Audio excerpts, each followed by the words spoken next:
जी कैफेट, आज के लेक्चर का आगाज करते हैं। लेक्चर नंबर 56 और आज के लेक्चर में हम स्टडी करने जा रहे हैं की ऑडिट मैटर पैराग्राफ। अच्छा, की ऑडिट मैटर की तरफ चलने से पहले आपको असाइनमेंट दी गई थी। हाँ जी, उस असाइनमेंट के भी डिस्कशन करने जा रहे हैं। असाइनमेंट में से कोई क्वेश्चन नहीं पूछना, लेकिन जो कंसेप्ट हमने स्टडी किए थे ना, going concern, procedures, indicators, implication on report, इसमें कोई क्वेश्चन पूछना चाहते हैं तो पूछ लीजिए वन बाय वन। कोई क्वेश्चन नहीं, सब ठीक है? जी जी शाबाश, एक मिनट। एग्जाम्पल कौन सी वाली?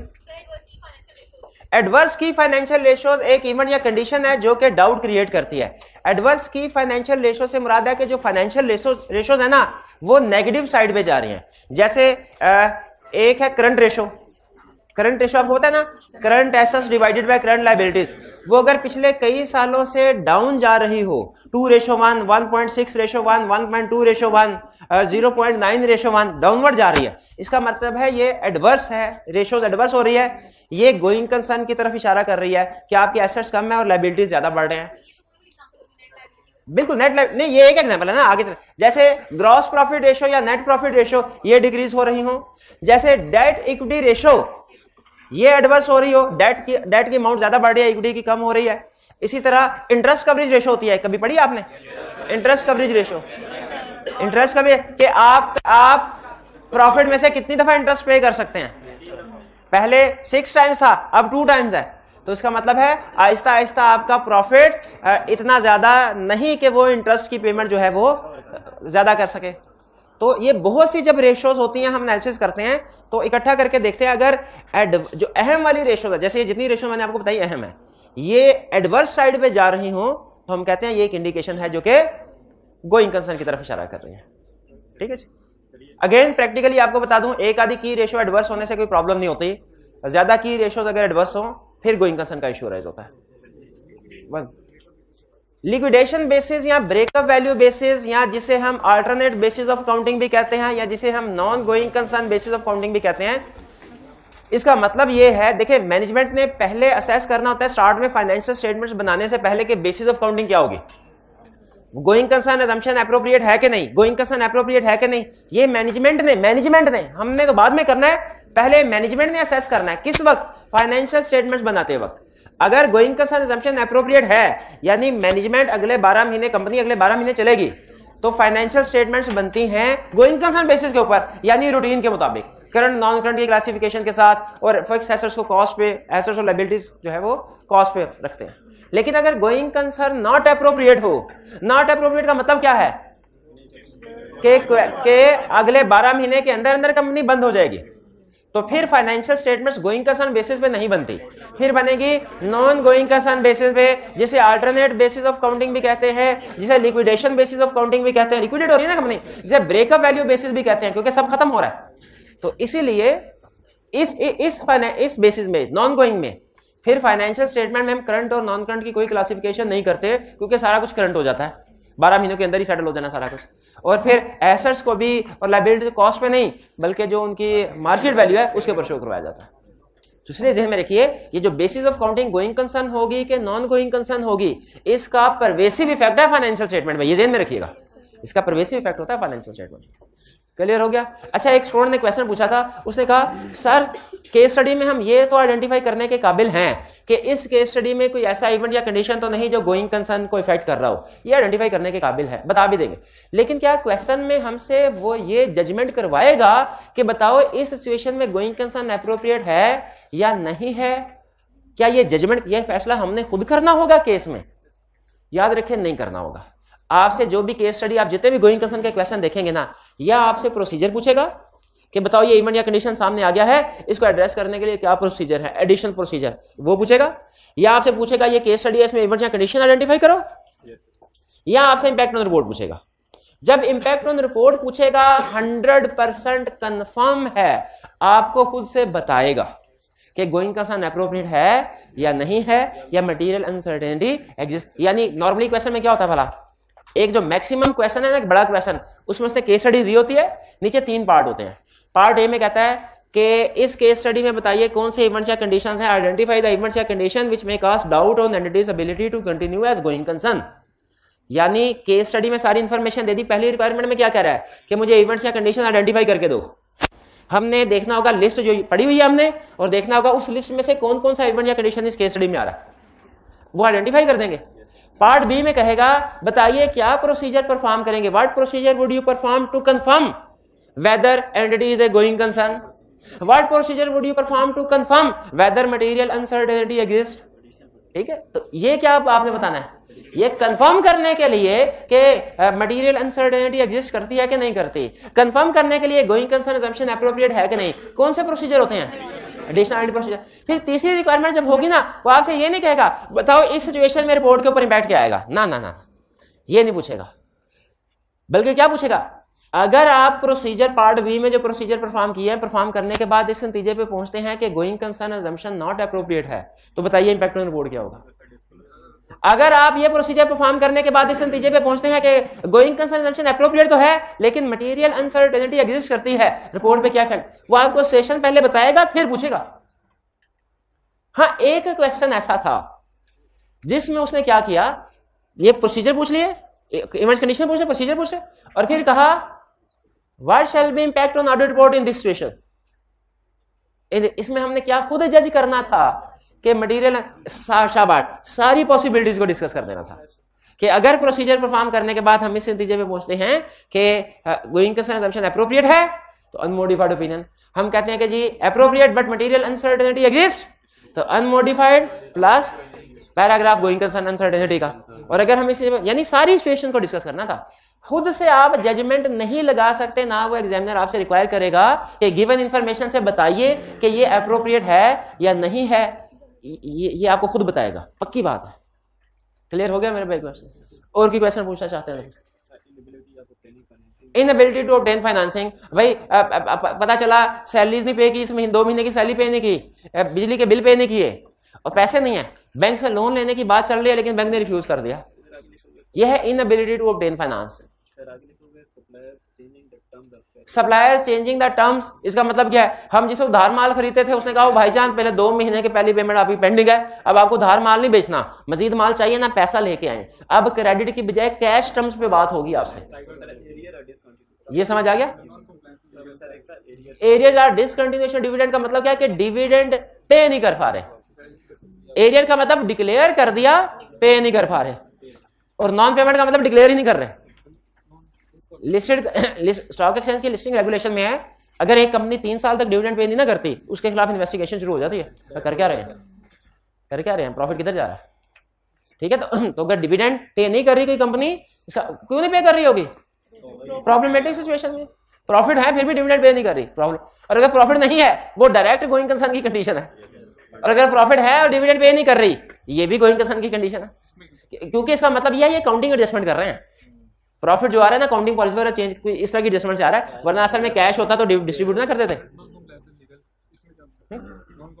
Non compliance with laws and, ये तो सब, ये बहुत अहम कंडीशन है, non compliance with laws and regulation.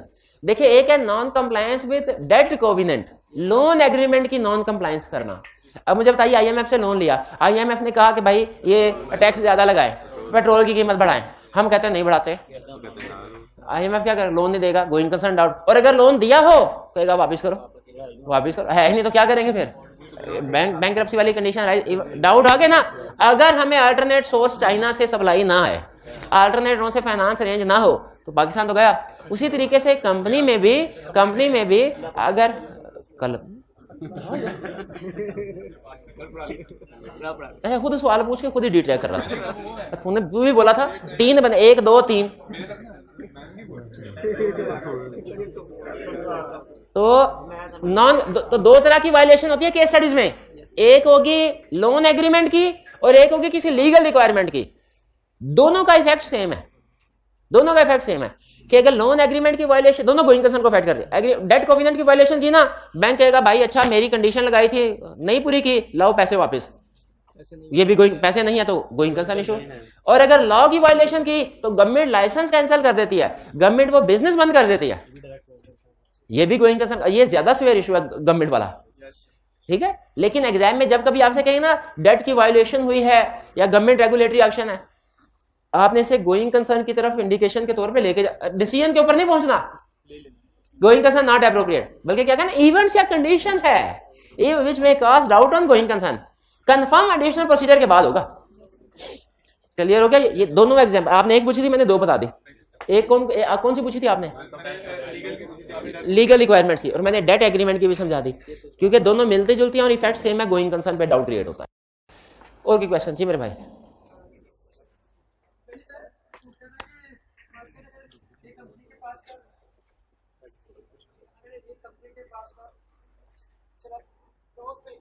ठीक है, ठीक है,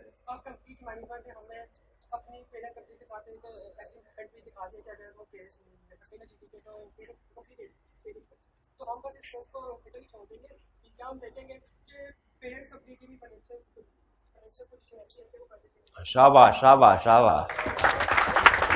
इस सवाल का जवाब जो बताएगा 50 रुपए ना। सवाल मैं आपको थोड़ा सा रीफ्रेज करके क्वेश्चन यह है। पहला क्वेश्चन, हमारा एक क्लाइंट है, उसके पास टोटल एसेट्स है फर्स्ट कीजिए 5 करोड़ के, और उसके खिलाफ एक लीगल केस फाइल हुआ है 10 करोड़ का। अगर क्वेश्चन को यहीं पे रोक लेते हैं, यहीं पे रोक लेते हैं, तो इवेंट या कंडीशन है, इसको आप एक्सेप्शनल लिटिगेशन समझ के एमसीएस मैटर में लेके जाएंगे कि अब क्लियर हो रहा है कि गोइंग कंसर्न का मसला है, तो है ये भी लिटिगेशन, इसको आप गोइंग कंसर्न इवेंट या कंडीशन।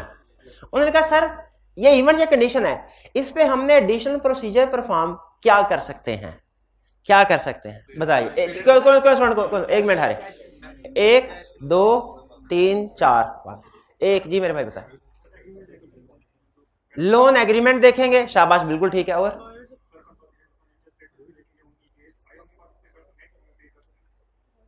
लॉयर से भी पूछ लेंगे, देखेंगे मैनेजमेंट के पास पैसे नहीं है, हमारे सामने है लिटिगेशन के हवाले से, हो सकता है वो कोई फैसला हो चुका है तो बात उधर ही कंफर्म हो जाए, ठीक है, क्योंकि लीगल केस में हमेशा लॉयर से ओपिनियन लेना है हमने। अच्छा एक मिनट है, और पेरेंट कंपनी से हम पूछेंगे कि वो देखेंगे अगर पेरेंट कंपनी ने कोई सपोर्ट दिया कि नहीं दी।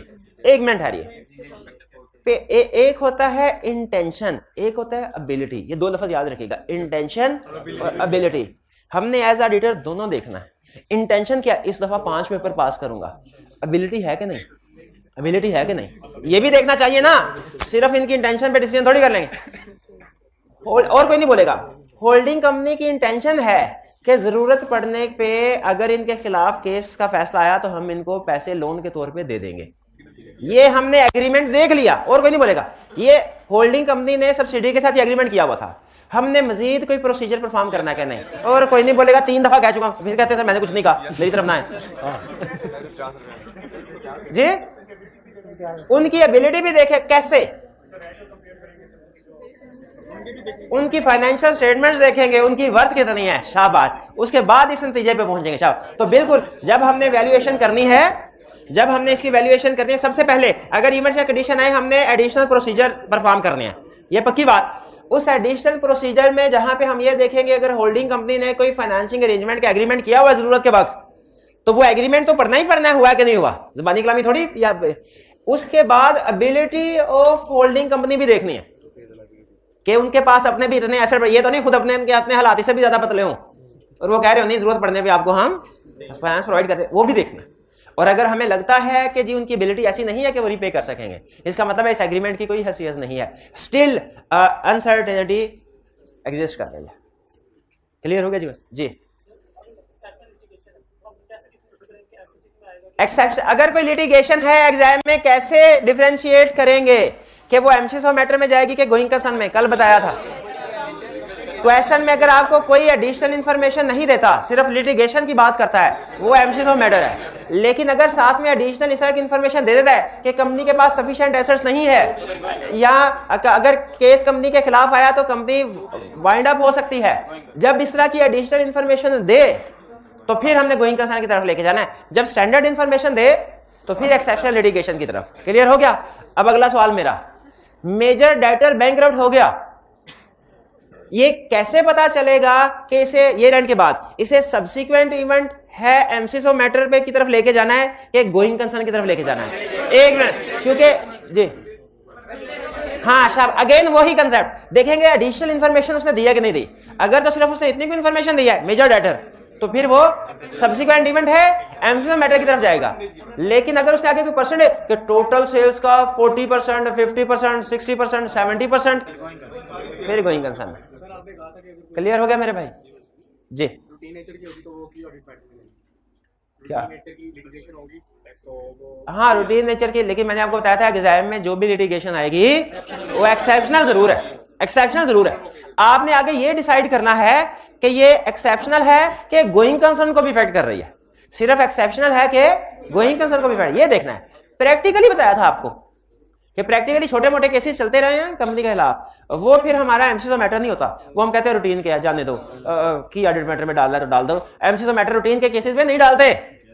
लेकिन एक्सेप्शनल लिटिगेशन हो तो एमसीस मैटर, और एक्सेप्शनल लिटिगेशन से कंपनी डूबने का खतरा हो गोइंग कंसर्न, फर्क है। इसी तरीके से आपको टैक्स कंटीजेंसी का भी बताया था, वो क्या रूल था? रूटीन नेचर की टैक्स कंटीजेंसी हो तो की ऑडिट मैटर, और अगर कहे कि कोई रेगुलेटरी एक्शन है फिर MCs matter, MCs matter. Going concern में टैक्स वाला कोई नहीं है मेरा ख्याल है, टैक्स वाला नहीं है, लीगल केस वाला पॉइंट था, टैक्स वाला नहीं। इसका मतलब है टैक्स वाले इश्यूज के ऊपर गोइंग कंसर्न पे कोई प्रॉब्लम नहीं आएगी कभी। देखिए अगर लिखा हो ना तो जो उसने लिखा उसके मुताबिक चलेंगे। अगर उसने कहा कि टैक्स का है कि अभी ने ऑर्डर पास कर दिया और कंपनी के पास कुछ भी, तो फिर जो कहेगा उसके मुताबिक। लेकिन मैं आपको वो बताऊंगा जो नॉर्मली केस स्टडी में टेस्ट करता है या कर सकता है, ठीक है?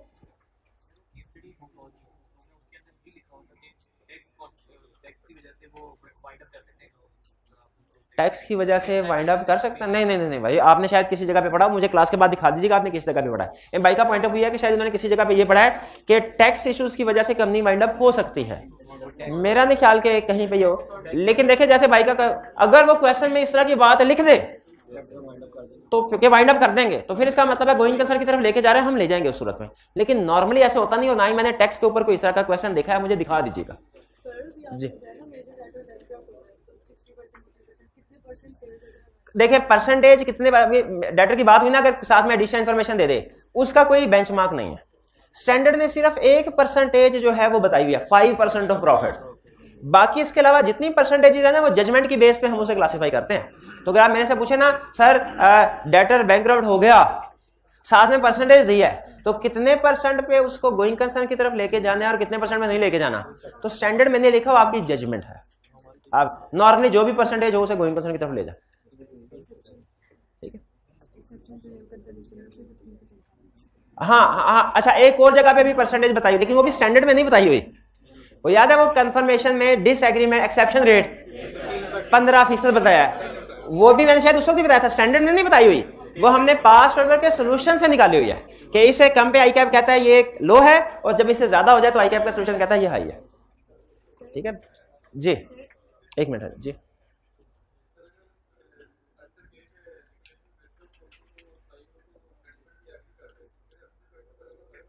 हाँ, अगर financial statements non going concern basis पे बननी चाहिए, गोइंग कंसर्न एप्रोप्रिएट नहीं है और मैनेजमेंट एग्री कर गई कि ठीक है हम नॉन गोइंग कंसर्न बेसिस पे फाइनेंशियल स्टेटमेंट बनाते हैं, तो क्या material uncertainty related to going concern का पैरा आएगा? तो फिर कौन सा पैरा आएगा? एमसीस मैटर, शाबाश, एमसीस मैटर आएगा, ठीक है? इस सिचुएशन में अगर मैनेजमेंट एग्री कर जाए तो एमसीस मैटर आएगा, और अगर मैनेजमेंट एग्री नहीं करती तो मिस स्टेटमेंट है, एडवर्स ओपिनियन आएगा, और उसके साथ बेसिस ओपिनियन चेंज होगा, और उसके साथ एमसीस मैटर के गोइंग कंसर्न कोई भी नहीं आएगा। डुप्लीकेशन थोड़ी करनी है, डुप्लीकेशन थोड़ी करनी जी मेरे भाई। जी जी ठीक है, दोनों में से नहीं नहीं, देखें डिस्क्लोजर तो आएंगे ना हर केस में। अगर going concern assumption not appropriate है, उसने financial statement non going concern basis पे बनाई है और उसका डिस्क्लोजर भी दे दिया हुआ है, तो फिर कौन सा पैराग्राफ आएगा? एमसीस मैटर आएगा, एमसीस मैटर ही आएगा, ठीक है? नोट्स टू द अकाउंट्स का रेफरेंस एमसीस मैटर में भी आता है और गोइंग कंसर्न में भी आता है, तो एमसीज ऑफ मैटर में भी हम उसको रेफर करते हैं, ठीक है, इसमें एमसीज ऑफ मैटर आएगा। और भी क्वेश्चन? चलिए अब क्वेश्चन की तरफ चलते हैं। अच्छा, ये वॉल्यूम 1 के क्वेश्चन है। वॉल्यूम 2 के क्वेश्चन ये आज की ऑडिट मैटर के साथ कल डिस्कस करेंगे, क्योंकि अगर आज वॉल्यूम 2 की तरफ गए ना फिर ये लेक्चर के लिए टाइम नहीं बचना आपने। लेकिन जो अटेम्प्ट किए हुए हैं ना उसको जाया नहीं करना सफर को। वो जब आपके साथ शेयर होंगे सोल्यूशन या क्लास में डिस्कस होंगे, आपने कंपेयर लाजमी करना है, और जहां पे जरा भी पॉइंट आगे पीछे वो पूछ लेना है। 22 explain 5 potential indicators that audit client is not a going concern. Indicators बताइए, क्या इंडिकेटर्स है मेरे भाई? कोशिश करनी है वो वाले इंडिकेटर्स बताएं जो केस स्टडी में पूछता है। Substantial losses, net current liability position, net liability position, loss of major product या मेजर कस्टमर या मेजर सप्लायर। अनइंश्योर्ड कैटास्ट्रॉफी भी बताएं, वो ज्यादा पूछता है। Uninsured catastrophe, non compliance regulation या non compliance with debt covenant, loss of pending legal proceedings if successful company गयो गोइंग कंसर्न, और हाईली सक्सेसफुल कंपेटिटर्स जो कि हमारा मार्केट शेयर खींच रहे हैं। ये क्या है? ये नहीं है, ये है। B part, describe the audit procedure which you should perform in assessing whether or not client is going concern. क्या प्रोसीजर? अच्छा बताइए, ये टू आइडेंटिफाई के प्रोसीजर है कि ओन आइडेंटिफाई? ओन आइडेंटिफाई, क्योंकि इवेंट के ऊपर आइडेंटिफाई हो गए हैं, अब ये ओन आइडेंटिफाई, क्योंकि कंफर्म करने के लिए जब कंफर्म करना होता है कि गोइंग कंसर्न एप्रोप्रिएट है कि नहीं, एडिशनल प्रोसीजर है। आइडेंटिफाई करने के लिए रिस्क असेसमेंट प्रोसीजर है, आइडेंटिफाई करने के बाद कंफर्म करने के लिए कि मटेरियल अनसर्टेनिटी एग्जिस्ट करती है कि नहीं, गोइंग कंसर्न एप्रोप्रिएट है कि नहीं, कंफर्म करने के लिए जो प्रोसीजर होते हैं वो एडिशनल है। B clear? 23 what are the report, अच्छा ये अच्छा क्वेश्चन है ये 23। What are the reporting responsibilities of the auditor in the following situations? There is uncertainty regarding going concern assumption which is properly disclosed in the financial statements. Unmodified opinion है, plus MCs नहीं, material uncertainty related to going concern का para, जिसमें क्या करेगा auditor? Notes का reference देगा, matter को discuss करेगा, और मैटर डिस्कस करते हुए क्लियर स्टेटमेंट देगा। मैटर डिस्कस करते हुए क्लियर स्टेटमेंट देगा। क्या नहीं, ओपिनियन अनमोडिफाइड तो कहेगा ही कि ये गोइंग कंसर्न अनसर्टेनिटी है। यानी कुछ लोग क्या करते हैं, डंडी कैसे मारते हैं गोइंग कंसर्न के पैराग्राफ में, वो इवेंट्स या कंडीशन जो डाउट वो बता देते हैं, लेकिन ये मटेरियल अनसर्टेनिटी एग्जिस्ट कर रही है कि नहीं ये नहीं बताते। वो समझते हैं कि हमारा यूजर पागल है, उसे पता ही नहीं कि इवेंट्स या कंडीशन और चीज है, मटेरियल अनसर्टेनिटी और चीज है। हालांकि हमें पता है, कल हमने डिस्कस किया है कि इवेंट्स या कंडीशन कास्टिंग डाउट और चीज है, ऊपर वाली चीज है, और मटेरियल अनसर्टेनिटी नीचे वाली, ये दोनों में फर्क है। तो पैराग्राफ अब देखें, क्या ये पॉसिबल है कि कोई इवेंट्स या कंडीशन हो लेकिन मटेरियल अनसर्टेनिटी ना हो? हाँ, ये पॉसिबल, लेकिन ये पॉसिबल नहीं है कि मटेरियल अनसर्टेनिटी हो और कोई इवेंट या कंडीशन ना हो। तो इसका मतलब जब कभी मटेरियल अनसर्टेनिटी का पैरा आएगा उसमें मटेरियल अनसर्टेनिटी की भी बात करेंगे और इवेंट या कंडीशन की भी बात करेंगे। तो शाबाश, ए में आपने बिल्कुल ठीक कहा, material uncertainty related to going concern का पैराग्राफ आएगा जिसमें हम 3 बातें लिखेंगे, और मैटर के साथ साथ इवेंट या कंडीशन के साथ साथ इवेंट मटेरियल अनसर्टेनिटी के अल्फाज लिखे होने चाहिए। B, auditor is of the opinion that the company is not a going concern.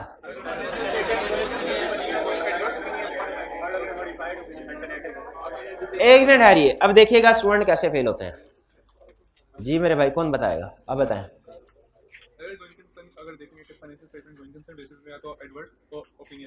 अगर फाइनेंशियल स्टेटमेंट देखेंगे गोइंग का, शाबाश, यही चीज मैंने देखनी थी, शाबाश, ये पास होने वाले कि फाइनेंशियल, यहां पे चूंकि उसने नहीं बताया कि फाइनेंशियल स्टेटमेंट किस बेसिस पे बनी है, तो हम दोनों पॉसिबिलिटीज कवर करेंगे। If financial statements are prepared on going concern basis, तो ये मिस स्टेटमेंट है, एडवर्स ओपिनियन देंगे, बेसिस फॉर एडवर्स ओपिनियन में एक्सप्लेन कर देंगे। और अगर financial statement going concern alternate basis पे बनी है, अनमोडिफाइड ओपिनियन, लेकिन एमसीज और मेटा पैराग्राफ इंक्लूड करेंगे जिसमें हम एक्सप्लेन करेंगे रेफरेंस मैटर के financial statement non going concern basis पे बनी हुई है। और स्टेटमेंट क्या, opinion is not modified in respect of this one. शाबाश। 24 outcome of an uncertainty depends on future action or events that under direct control of that are not under direct control of entity but it may have material effect on the financial statement। discuss impact of an uncertainty on auditor's report। अच्छा, उसने general uncertainty का word पूछा है, मैं इसको specific going concern के हवाले से पूछ रहा हूं। अगर गोइंग कंसर्न अनसर्टेनिटी है, इसका रिपोर्ट पे क्या फर्क आएगा? देखा जाएगा डिस्क्लोज किया कि नहीं की, नहीं की तो मिस स्टेटमेंट, इफेक्ट मटेरियल है तो क्वालिफाइड, परवेसिव है तो, और अगर डिस्क्लोज की हुई है तो अनमोडिफाइड ओपिनियन, और रिपोर्ट पे para material uncertainty related to going concern. 24 clear है? इसमें देखिए आप ये जरूर नोट करते रहें कि किसमें आपने दोनों पॉसिबिलिटीज कवर करनी है, किसमें सिर्फ एक। ठीक है, इसमें उसने 23 के पार्ट ए में उसने कह दिया था डिस्क्लोज इन फाइनेंशियल स्टेटमेंट्स, हमने सिर्फ डिस्क्लोज वाली डिस्कस की। बी में उसने ये नहीं बताया था कि फाइनेंशियल स्टेटमेंट गोइंग कंसर्न के मुताबिक बनी है कि नहीं बनी, हमने दोनों डिस्कस किया। ये समझे इस चीज को, ये इजी मार्क्स होते हैं जो लूज कर जाते हैं हम। नेक्स्ट 25 केस स्टडी कल करें? चलिए ठीक है ठीक है ठीक है।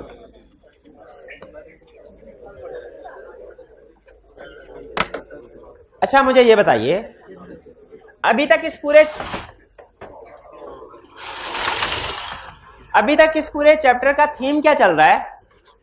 उसने हमें ऑडिट रिपोर्ट के एलिमेंट्स सारे बताए वन बाय वन, इसमें क्या क्या होता है, और इसमें जो अहम एलिमेंट्स हैं वो बता रहा है वो किस किस सिचुएशन में आते हैं और किस तरीके से आते हैं। जैसे हमने सीखा कि एमसीएस ऑफ मैटर किन सर्कमस्टेंसेस में आएगा, ड्राफ्ट कैसे करना है। हमने सीखा अदर मैटर किन सर्कमस्टेंसेस में आएगा, ड्राफ्ट कैसे करना है। हमने सीखा गोइंग कंसर्न अनसर्टेनिटी किन सर्कमस्टेंसेस में आएगा, ड्राफ्ट कैसे करना। ड्राफ्टिंग भी कल बता दी थी ना आपको।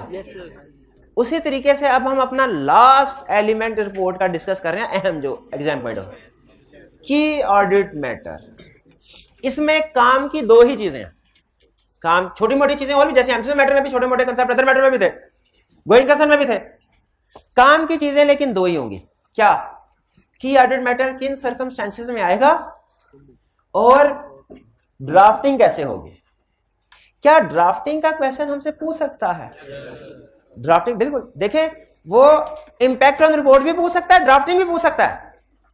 जब किसी भी एलिमेंट को सामने रख के इंपैक्ट ऑन रिपोर्ट पूछता है तो क्या होता है, बेसिकली केस स्टडी में उसने वो डिफरेंट इंफॉर्मेशन दी होती है जिसमें वो वाला पैराग्राफ आ रहा होता है और हमसे कहता है इंपैक्ट ऑन रिपोर्ट बताओ। हमने सिर्फ बताना होता है कि ये पैराग्राफ आएगा और उसमें ये इंफॉर्मेशन होगी, उसको ड्राफ्ट नहीं करना होता। एग्री करते हैं? तो हमसे जब इंपैक्ट ऑन रिपोर्ट पूछता है ना, इसमें स्टूडेंट थोड़ा इजी होते हैं, ज्यादातर प्रैक्टिस इसी तरीके से की होती है स्टूडेंट ने। लेकिन इंपैक्ट ऑन रिपोर्ट के साथ उसका दूसरा तरीकाकार है ड्राफ्टिंग, वो ड्राफ्टिंग भी पूछता है। ड्राफ्टिंग में उसके पास दो ऑप्शन है। पहली ऑप्शन आपसे कहे ये इशू है और इसको ड्राफ्ट करके दे दो, और दूसरा आपको कहेगा एरर्स निकाल के दो, ये मैंने ड्राफ्ट किया, एरर्स निकाल के दो। अब अगर आपने देखा गोइंग कंसर्न की जो मैंने आपको होम असाइनमेंट दी थी, उसमें उसने ये नहीं कहा था कि ये गोइंग कंसर्न का ड्राफ्ट करके दो, वो ड्राफ्टिंग का क्वेश्चन था। उसने कहा नहीं ड्राफ्ट मैं करता हूं, इसमें से गलतियां निकाल के दो। उसमें सबसे बड़ी गलती क्या थी?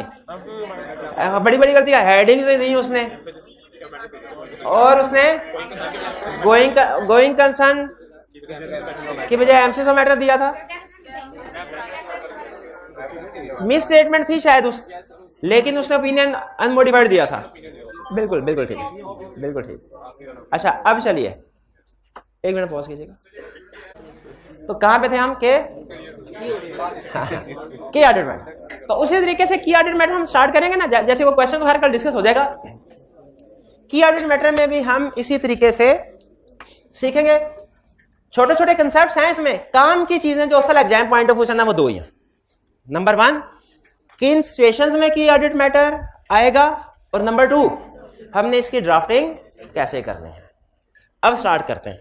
सबसे पहले अब मैं तरतीब से चलूंगा और कुछ दूसरे छोटे बड़े कंसेप्ट जो आपको पता है लेक्चर में हम इसको कवर करेंगे। सबसे पहले की ऑडिट मैटर, जिसे कैम भी समटाइम कहते हैं, लेकिन आपने हमेशा लिखना पड़ना की ऑडिट मैटर ही है।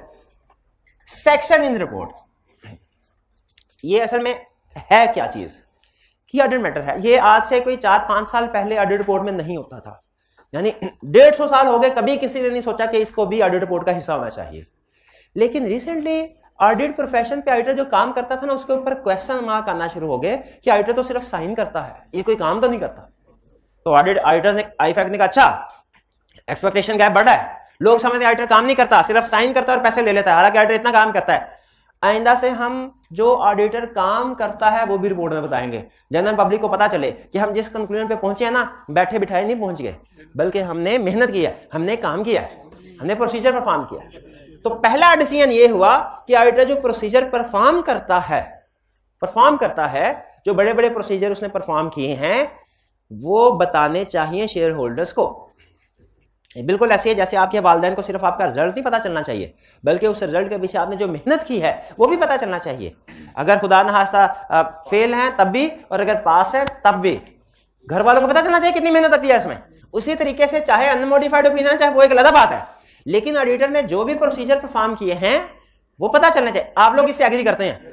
इस मकसद के लिए एक पैराग्राफ इजाद किया गया जिसे कहा गया की ऑडिट मैटर सेक्शन, की ऑडिट मैटर पैराग्राफ। अच्छा, अगला सवाल ये था कि की ऑडिट मैटर पैराग्राफ हमने दे तो दिया रिपोर्ट में, क्या हर रिपोर्ट में आना चाहिए? उन्होंने कहा नहीं, हर में नहीं, जो लिस्टेड है उन रिपोर्ट में इंक्लूड करेंगे, बाकी ऑप्शनल है।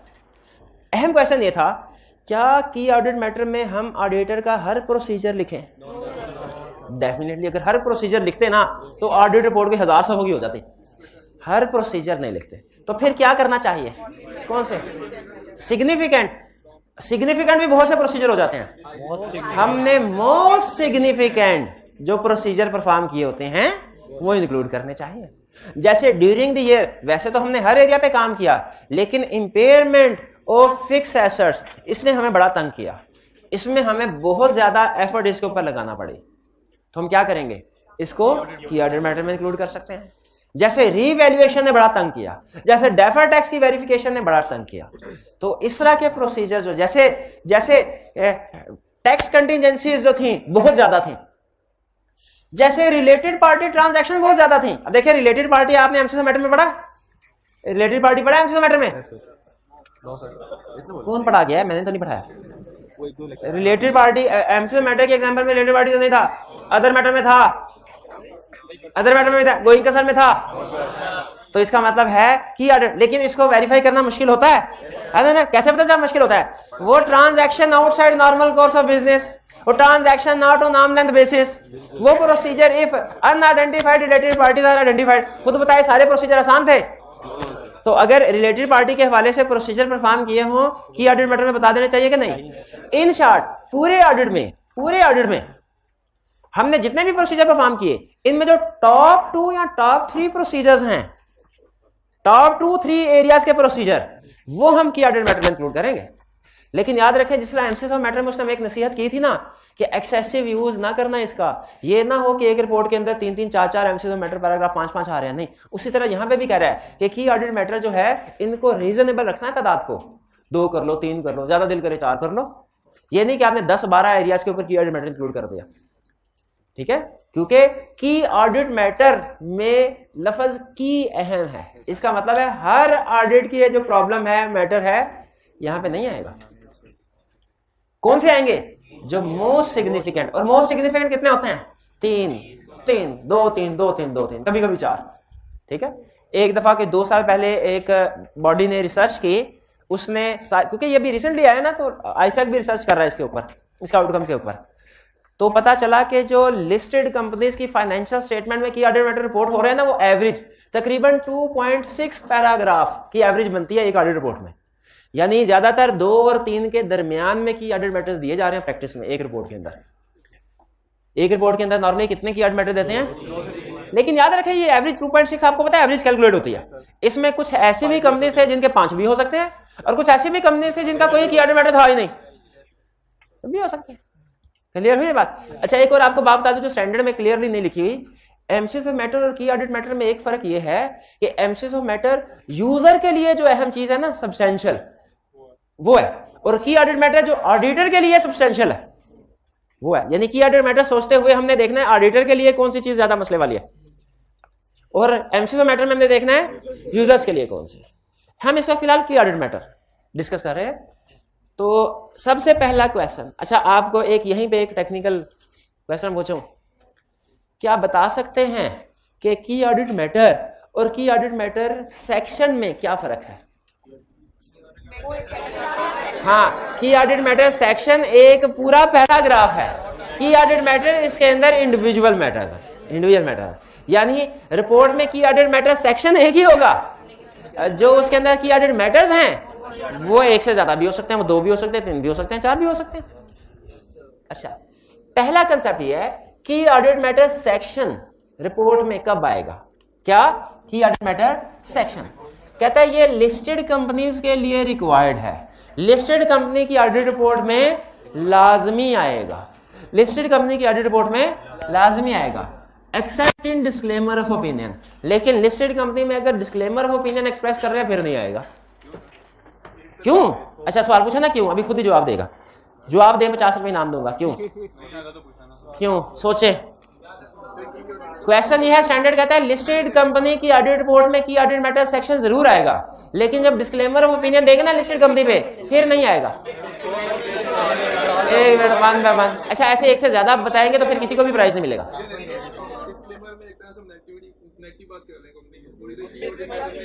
हाँ, शाबाश, तकरीबन सही कंसेप्ट। डिस्क्लेमर कह रहे, डिस्क्लेमर ऑफ ओपिनियन हम कह रहे हैं हमने कोई काम किया ही नहीं, कोई एविडेंस लिया ही नहीं। डिस्क्लेमर ऑफ ओपिनियन में यही कहते हैं ना कि हमने कोई भी काम नहीं किया, कोई भी। और इधर की ऑडिट मैटर सेक्शन होता है तो इसमें कह रहे थे हमने ये काम भी किया, हमने ये भी किया, हमने बढ़ाया हम काम किया, ये भी किया। उन्होंने कहा जब काम किया है तो एविडेंस किधर गया है? डिस्क्लेमर में कह रहे हो एविडेंस कोई नहीं मिला, और की ऑडिट मैटर में कह रहे हो कि काम बड़ा किया है। तो ये इनकंसिस्टेंसी आ जाती दोनों में, दोनों पैराग्राफ में। इसीलिए इसको अपोजिट जो इफेक्ट, इसको खत्म करने के लिए उन्होंने कहा अगर आप डिस्क्लेमर ऑफ ओपिनियन एक्सप्रेस कर रहे हैं तो की ऑडिट मैटर सेक्शन नहीं। लेकिन एग्जाम में क्वेश्चन आएगा और उसमें कहेगा कि एडवर्स ओपिनियन दे रहे हैं और आप कहेंगे कि ऑडिट मैटर आएगा, नहीं आएगा, एडवर्स में आएगा, एडवर्स में आएगा। ये आप सही लिखेंगे, सही लिखेंगे, हमेशा आप एग्जाम में सारी चीजें गलत थोड़ी लिखते हैं। ये सही, डिस्क्लेमर में नहीं आएगा की ऑडिट मैटर, एडवर्स ओपिनियन है तो की ऑडिट मैटर आएगा, आएगा। अल्लाह, हाँ, अनलेस रिक्वायर्ड बाय। अब देखिए पूरे ऑडिट में जहां कहीं रिक्वायर्ड बाय लॉ आ गई ना कोई चीज, तो आपको जो भी पढ़ाया गया है उसको करे साइड पे, और जो लॉ कह रहा है वो अमल कर ले। ये हर जगह का असूल, हर जगह का असूल। आगे चल रहे हैं। अच्छा, लिस्टेड कंपनी के केस में तो जरूर आएगा अनलेस के डिस्क्लेमर ओपिनियन दे रहे हैं। अनलिस्टेड के केस में ऑप्शनल है, इंक्लूड करना चाहे ऑडिटर तो कर सकता है, उसका बड़ा दिल कर रहा है कि ऑडिट मैटर सीखा है क्लास में, लेकिन लिस्टेड क्लाइंट कोई नहीं मेरे पास आ रहा, अनलिस्टेड में दे दो, अनलिस्टेड में। फॉर एग्जांपल अगर कोई पब्लिक इंटरेस्ट एंटिटी है, उसमें आप समझते हैं जरूरी है, इंक्लूड करना चाहे कर सकते हैं। पब्लिक इंटरेस्ट एंटिटी वो होती है जिसमें पब्लिक इंटरेस्ट इन्वॉल्व होता है, जिसमें डायरेक्ट पब्लिक डीलिंग हो रही होती है, जैसे बैंक्स, इंश्योरेंस कंपनीज, जैसे चैरिटी ऑर्गेनाइजेशन, उसमें डायरेक्ट पब्लिक डीलिंग होती है, लोग आगे डोनेशन देते हैं, म्यूचुअल फंड्स वगैरह लोग आगे पैसे इन्वेस्ट करते हैं। चलिए, अच्छा, ये तो कंसेप्ट था कि ऑडिट मैटर सेक्शन का, कब आएगा कब नहीं आएगा। अब क्या स्टडी करने जा रहे हैं की ऑडिट मैटर। की ऑडिट मैटर है क्या? सुने, पहला असूल, मुझे बताइए क्या ऑडिटर डायरेक्टर्स को कुछ मैटर्स कम्युनिकेट करता है? करता है। हाँ, चैप्टर 2 में पढ़ा था कि ऑडिटर की प्राइमरी रिस्पांसिबिलिटी तो ओपिनियन देना है, लेकिन to communicate in accordance with finding as required by ISS, ये भी उसकी रिस्पांसिबिलिटी है। तो ऑडिटर डायरेक्टर्स को कुछ मैटर कम्युनिकेट करता है। ये भाई मुझे बताएंगे कौन कौन से मैटर्स अभी तक हमने सीखे हैं जो डायरेक्टर्स को कम्युनिकेट करता होगा, बताइए जरा। अगर कोई मिस स्टेटमेंट है, मैनेजमेंट ठीक नहीं कर रही, वो बताते हैं। अगर स्कोप लिमिटेशन है, मैनेजमेंट रिमूव नहीं करी, वो भी बताते हैं। इंटरनल कंट्रोल वीकनेसेस हो, वो भी बताते हैं। रिलेटेड पार्टी कौन सी? जो मैनेजमेंट ने आइडेंटिफाई नहीं की या जिस पे अप्रूवल नहीं ली, वो भी डायरेक्टर्स को बताते हैं। और रिस्क ऑफ फ्रॉड, बिल्कुल ठीक है। तो इसका मतलब हम सारे इस बात से एग्री करते हैं कि ड्यूरिंग द ऑडिट बहुत से ऐसे मैटर्स हैं जो ऑडिटर डायरेक्टर्स को कम्युनिकेट करता है। एग्रीड? तो from matters communicated with those shall be governance, in matters से। अच्छा, आप देखें जो मैटर्स कम्युनिकेट किए गए होते हैं वो नॉर्मल होते हैं कि सिग्निफिकेंट? तभी लेवल है, डायरेक्टर लेवल पे बात सिग्निफिकेंट ही होगी, छोटी मोटी थोड़ी होगी। सिग्निफिकेंट मैटर्स कम्युनिकेट किए तो जो की ऑडिट मैटर सिग्निफिकेंट होते हैं कि मोस्ट सिग्निफिकेंट? Most significant. तो मोस्ट सिग्निफिकेंट सिग्निफिकेंट भी होता है, पहले सिग्निफिकेंट फिर ही मोस्ट। तो इसका मतलब है जो भी की ऑडिट मैटर होगा वो हमेशा उसी लिस्ट में से उठाया जाएगा जो डायरेक्टर्स को कम्युनिकेट किया। एग्री करते हैं कि नहीं? क्योंकि डायरेक्टर्स को करनी है सिग्निफिकेंट, और मोस्ट सिग्निफिकेंट उन्हीं में से मोस्ट सिग्निफिकेंट होगा। यानी अगर डायरेक्टर्स को 20 मैटर्स कम्युनिकेट किए गए हैं तो इन्हीं 20 मैटर में से जो टॉप 2, टॉप 3, टॉप 4 होंगे वो हमारे की ऑर्डर मैटर होंगे, जो इनसिग्निफिकेंट में से मोस्ट सिग्निफिकेंट है। यही सिखा रहा है। कह रहा है selected from matters communicated with जो 2-4 मैटर कम्युनिकेट किए, इनमें से जो मोस्ट सिग्निफिकेंट मैटर हैं किसके? करंट पीरियड के, वो की ऑर्डर मैटर होंगे। वो की बात होता है पिछले साल का भी कोई मैटर होता है, जैसे पिछले साल कोई एरर करेक्शन कोई और मसला, तो पिछले साल के की ऑर्डर मैटर में होगा ना, इस साल के की ऑर्डर मैटर में थोड़ी होगा। इस साल के की ऑर्डर मैटर में तो इसी साल का मैटर होगा। तो की ऑर्डर मैटर में 3 चीजें होना जरूरी हैं।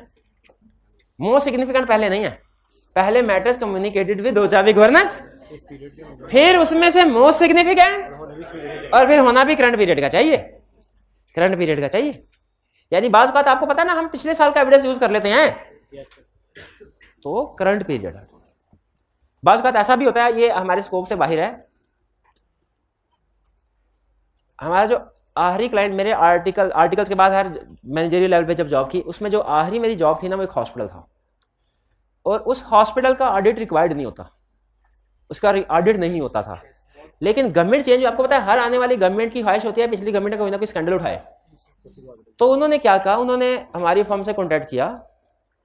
फर्म वैसे मेरा नहीं ख्याल कि उसका एक्सेप्ट किया, क्योंकि हमारी फर्म पॉलिटिकल क्लाइंट्स को अवॉइड करती थी, वो बाद में दूसरी गवर्नमेंट आके मसला करती होती है। तो उन्होंने कहा कि आप इस हॉस्पिटल का पिछले 5 साल का ऑडिट करें और देखिए इसमें कोई गड़बड़ मसले मसाइल है तो हमें रिपोर्ट करें। ठीक है, ये अगर ऑडिट एक्सेप्ट कर लिया जाता, मुझे नहीं पता, मैंने उसके बाद क्या हुआ, वो फॉर्म से मैं निकल आया था, टीचिंग में आ गया। अगर ये एक्सेप्ट कर लिया गया होता, ये स्टैट्यूटरी ऑडिट होता है, नॉन स्टैट्यूटरी? Non statutory. क्या इसमें की ऑडिट मैटर इंक्लूड कर सकते हैं? लिस्टेड नहीं है तो रिक्वायर्ड नहीं है, करना चाहे तो कर सकते हैं। अच्छा, उसने कहा पिछले 5 सालों का ऑडिट करें, पिछले 5 साल का। उसमें 2000 फर्ज कीजिए कि 2009 भी था, 8 भी था, 7 भी था, 6 भी था, 5 भी था। अब हर साल में, अब देखें रिपोर्ट तो हमने 2009 में देनी थी ना, 2009 की रिपोर्ट में एक साल का अलग-अलग ओपिनियन दे देना था। ठीक है, यानी कि एक ऑप्शन होती है कि 5 रिपोर्ट इशू कर दें, एक ऑप्शन तो एक ही रिपोर्ट के अंदर 5 ओपिनियन दे दें। 5 रिपोर्ट तो एक ही आज ही जानी थी, बैक डेट पे जाके थोड़ी रिपोर्ट इशू करनी थी। उसमें एक की ऑडिट मैटर 2006 का है, एक 7 का, एक 8 का, एक 9 का है। बताइए कि उसमें सारे की ऑडिट मैटर्स आएंगे या सिर्फ 2009 का? ये वो बता रहा है, यही बता रहा है कि जो लेटेस्ट वाला है ना, रीसेंट वाला, वो आपने इंक्लूड करना है। पुराने वालों का टाइम गुजर चुका, वो एक्सपायर हो गए थे जरूर, लेकिन वो एक्सपायर। करंट पीरियड वाली एग्जांपल समझ आ गई क्यों लिखा है? तो की ऑडिट मैटर, जब कभी आप किसी की डेफिनेशन पूछे, आपकी डेफिनेशन में 3 अल्फाज लाजमी आने चाहिए। कौन कौन से? दो governance, most significant, current period. इसके बगैर आपकी डेफिनेशन कंप्लीट नहीं है, जो मर्जी लिख लें। और ये 3 लफ्ज लिख दिए, डेफिनेशन कंप्लीट है, दुनिया का हर ऑडिटर एग्री करेगा, यही डेफिनेशन बनती है।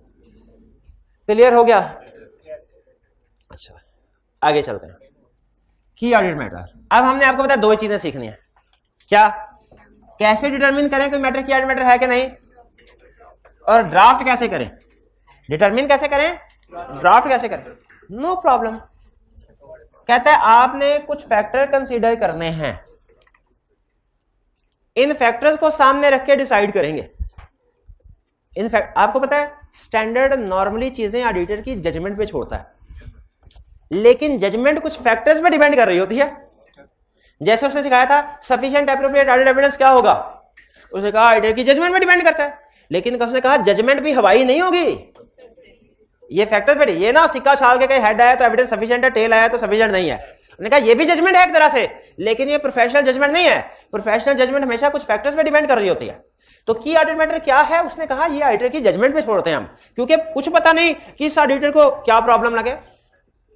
ठीक है, किस ऑडिटर को क्या अब देखें आपके अकाउंटिंग में कितने चैप्टर्स हैं? FAR 1, चले फर्ज कीजिए 12 चैप्टर्स हैं, 12 टॉपिक्स हैं।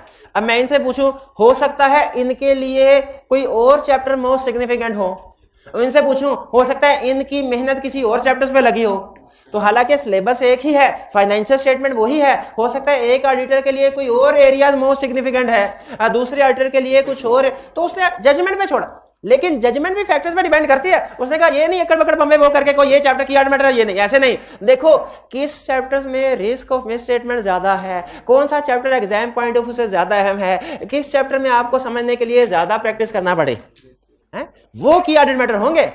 और अगर आपके सारे की ऑडिट मैटर है, नहीं ऐसे नहीं, मोस्ट सिग्निफिकेंट। तो ये याद रखिए, ये वेरी कर सकता है ऑडिटर टू ऑडिटर, लेकिन कुछ फैक्टर्स को सामने रख के डिसाइड करना है। जैसे सिग्निफिकेंट रिस्क, क्या कहना चाह रहा है?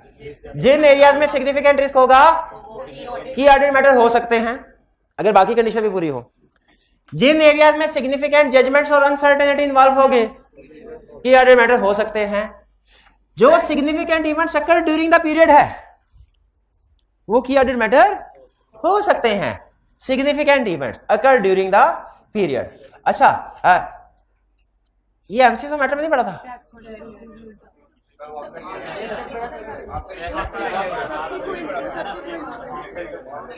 एक एग्जांपल आपके सामने रखता हूं, आप बल्कि उस एग्जांपल से 3 इंपैक्ट निकालते हैं। पहला इंपैक्ट, क्लाइंट ने during the year IT system launch किया। अब ये एग्जांपल थोड़े से चेंज के साथ इस अटेम्प्ट में भी टेस्ट हुई है। क्लाइंट ने during the year IT system launch किया और उसमें कोई फार्मूला की गलतियां थी, सारी फाइनेंशियल स्टेटमेंट की ऐसी की तैसी फिर गई, कोई अमाउंट सही ना डेटर्स की, ना क्रेडिटर की, ना इन्वेंट्री की, ना फिक्स एसेट की सही तरीके से कैलकुलेट नहीं हो पा रही। अल्टरनेटिव प्रोसीजर से एविडेंस भी नहीं मिला।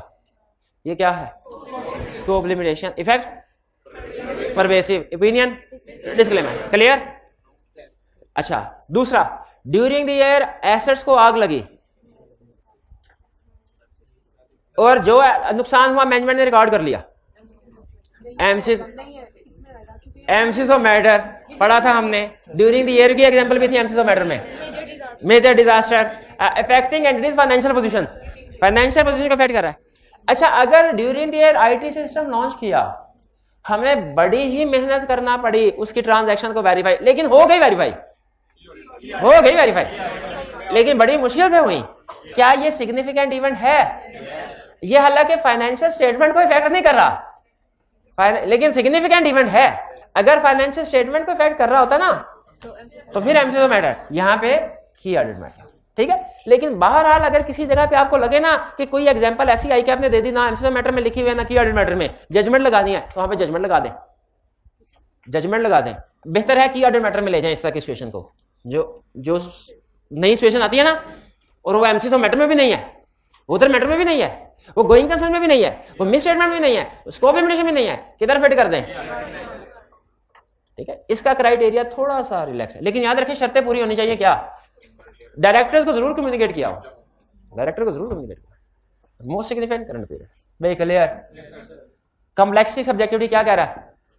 अगर कोई मैटर ऐसा है जो बहुत कॉम्प्लेक्स है, बड़ी सब्जेक्टिविटी इन्वॉल्व है, सब्जेक्टिविटी समझते हैं ना, अनसर्टेनिटी, तो वो की ऑडिट मैटर हो सकता है। अगर किसी एरिया में स्पेशलाइज्ड नॉलेज, किसी एक्सपर्ट को यूज किया है, किसी एक्सपर्ट को, तो वो की ऑडिट मैटर हो सकता है। ये फैक्टर्स बताए हैं उसने, इन फैक्टर्स को सामने रख के डिसाइड करना है कि की ऑडिट मैटर है कि नहीं। ठीक है, लेकिन ये फैक्टर्स होते हैं प्रैक्टिशनर्स के लिए, जिन्होंने अपनी जजमेंट अप्लाई करनी है। एग्जाम में नॉर्मली आपको चाहिए होती है लिस्ट। आप कहते हैं सर एग्जाम में बैठ के कैसे हमें पता चलेगा कि इसको किधर लेके जाए? हमें लिस्ट दे दे, ये मिस स्टेटमेंट की लिस्ट है, ये स्कोप लिमिटेशन की है, ये एमसीक्यू मैटर की, ये अदर मैटर की, ये गोइंग कंसर्न की, ये की ऑडिट मैटर की। हम लिस्ट याद करेंगे, एग्जाम में जो सिचुएशन आई जिस लिस्ट की उधर फिट कर देंगे। तो ये फैक्टर्स कंसीडर करने हैं। लेकिन नॉर्मली जो एग्जाम में एग्जाम्पल टेस्ट करता है या कर सकता है उसकी अलग से भी लिस्ट बनी हुई है। ये आपकी आसानी के लिए लिस्ट बनी है कि मुश्किल के लिए? अगर ये लिस्ट ना बनी होती तो आपको क्या करना पड़ता? आपको इन फैक्टर्स को सामने रखे जजमेंट अप्लाई करना पड़ती। तो अब आपके लिए आसानी क्या हुई? इनमें से कोई भी सिचुएशन एग्जाम में आ जाए, दस्ती पहुंच जाए की ऑडिट मैटर पे, ये तो की ऑडिट मैटर है। फॉर एग्जाम्पल, अच्छा हमारी कोशिश ये है कि अहम वाली एग्जाम्पल ऊपर जो एग्जाम में ज्यादा टेस्ट करता है और कम अहम वाली नीचे, लेकिन बहरहाल एग्जाम में कुछ भी पूछ सकते हैं, सारी लिस्ट अहम है। रीवैल्यूएशन ऑफ फिक्स एसेट है या इंपेयरमेंट ऑफ फिक्स एसेट्स है। रीवैल्यूएशन का मतलब होता है अपवर्ड मूव जाना, इंपेयरमेंट का मतलब होता है डाउनवर्ड जाना। क्या रीवैल्यूएशन का आसान है क्या मुश्किल? एक्सपर्ट भी आ जाता है। और इम्पेयरमेंट, इसमें तो एक्सपर्ट नहीं आता, लेकिन इसमें सब्जेक्टिविटी ज्यादा है, जजमेंट ज्यादा है, फ्यूचर के कैश फ्लो प्रेडिक्ट करने होते हैं। तो एग्जाम में जहां कहीं आ जाए कि क्लाइंट ने रीवैल्यूएशन करवाई है और डिस्क्लोजर लेकिन नहीं दिया, तो क्या करेंगे? क्या करेंगे? क्या करेंगे? मिस स्टेटमेंट है, की ऑर्डर मैटर नहीं है। चाह रहा हूं, अगर कहे कुछ एसेट्स की रीवैल्यूएशन की है, कुछ की नहीं की, ये मिस स्टेटमेंट है। क्वालिफाइड इस पे की ऑर्डर मैटर नहीं, लेकिन रीवैल्यूएशन की है और सही की है, ये ऑर्डर मैटर। इंपेयरमेंट की है, सर्कमस्टेंसेस डिस्क्लोज नहीं की, और इंपेयरमेंट की है और सही रिकॉर्ड डिस्क्लोज कर दिया, ये ऑर्डर मैटर। शाबाश।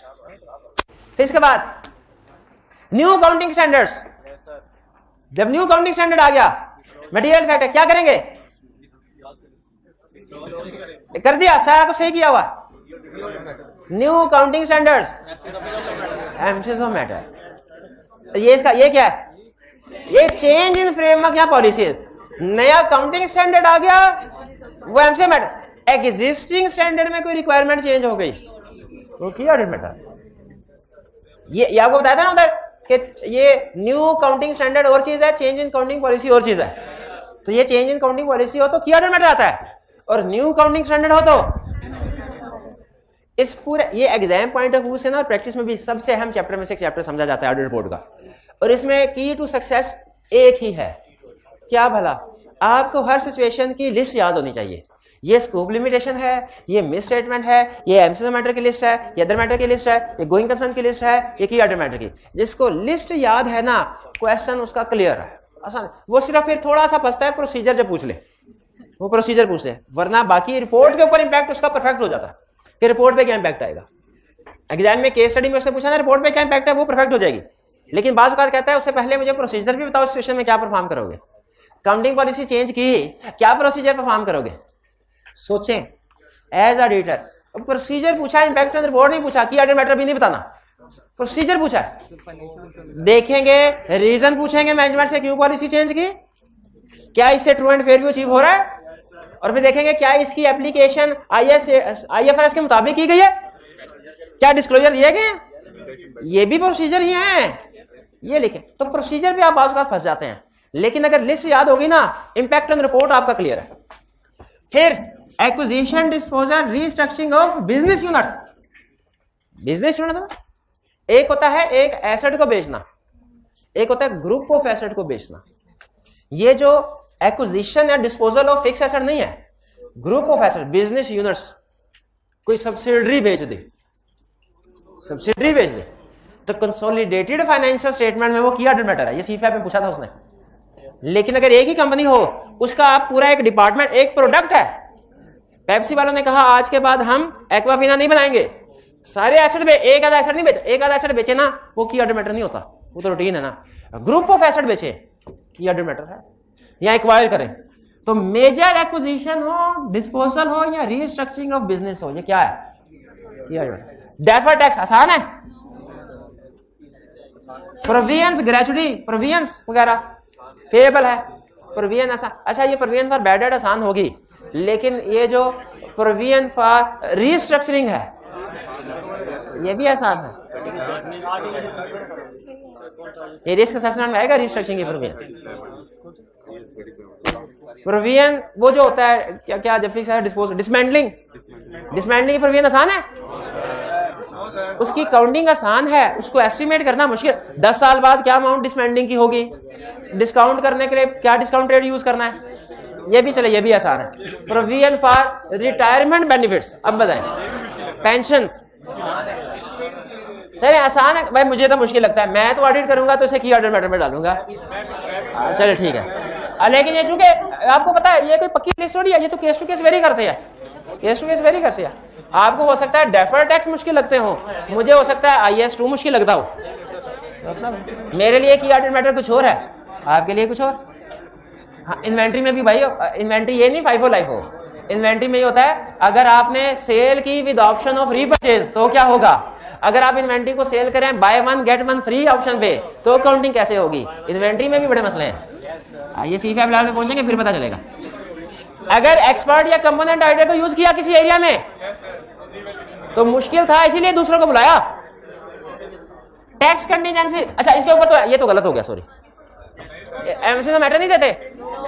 हाँ, टैक्स कंटीजेंसी में की ऑर्डर मैटर आता है, एमसी मैटर उस वक्त आता है जब रेगुलेटरी एक्शन हो। एक मिनट, समझ क्यों नहीं आ रही ये टाइम? अच्छा 2 मिनट, 2 मिनट। हाँ, आपकी शालीमार एक्सप्रेस छूट रही है, 2 मिनट ठहर जाएंगे तो क्या हो जाएगा? कहां से समझ आना बंद हुई थी बता दे। डेफर्ड टैक्स मुश्किल एरिया है, इस पे की ऑर्डर मैटर आएगा। प्रोविजंस और gratuity payable, gratuity payable employees को एंड में पे करते हैं ना, गोल्डन हैंडशेक। पे 20 साल बाद करनी है जब एम्प्लॉय रिटायर होगा, कैलकुलेशन आप करने, बहुत मुश्किल एरिया है। IAS 19 आपने नहीं किया होगा अभी, है ना? IAS 19 कर लिया। चलिए आखिरी example, significant related party transaction की ऑर्डर। ये मुश्किल है ना? नहीं ना याद, नहीं ना याद है? कोई जो कहे रिलेटेड पार्टी आसान है? बताओ, बताइए।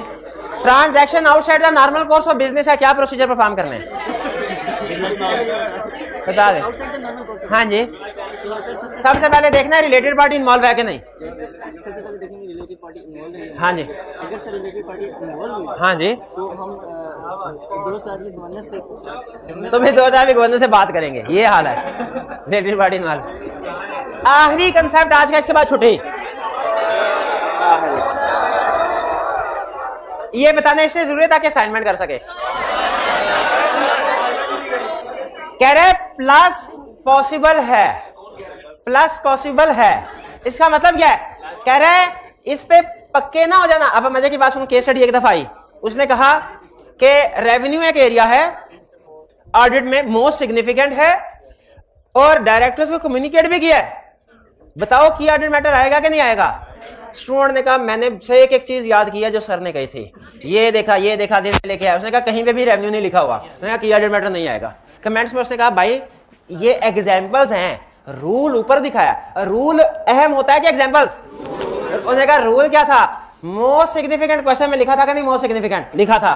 करंट पीरियड लिखा था ना, ये रेवेन्यू करंट पीरियड का लिखा था। मैटर्स कम्युनिकेटेड में तो लिखा था कि नहीं? लिखा था। और फिर उसने कहा एग्जाम्पल्स के एंड पे भी एक बात लिखी थी, क्या? प्लस इज आल्सो, यानी इस लिस्ट के अलावा भी अगर कोई ऐसा मैटर हुआ जो ये शर्तें पूरी कर रहा हुआ, वो भी की ऑडिट मैटर हो सकता है। ये तो है ही है, ये तो है ही है। इसके अलावा भी अगर कंडीशन पूरी हो तो हो सकता है। एग्जाम्पल है स्टैंडर्ड, जहां कहीं एग्जाम्पल देता है ना, ओरिजिनल स्टैंडर्ड जब आप पढ़ेंगे C5 पे, उसके नीचे लाइन लिखता है ये लिस्ट कंप्लीट नहीं है, other situation are also possible. कहता है प्रैक्टिकल लाइफ बहुत कम्प्लेक्स है, हमारे लिए पॉसिबल नहीं कि हर चीज को आपके सामने लाके लिस्ट बना दे कंप्लीट। नहीं। क्या आज के लेक्चर के बाद आप इस काबिल हैं कि अगर आपसे पूछा जाए इस सिचुएशन में की ऑडिट मैटर आएगा कि नहीं, तो आप बता सकें? बिल्कुल। ये असाइनमेंट आपने लाजमी करने हैं, ठीक है? आज का लेक्चर यहाँ खत्म करते हैं हम। अल्लाह हाफिज।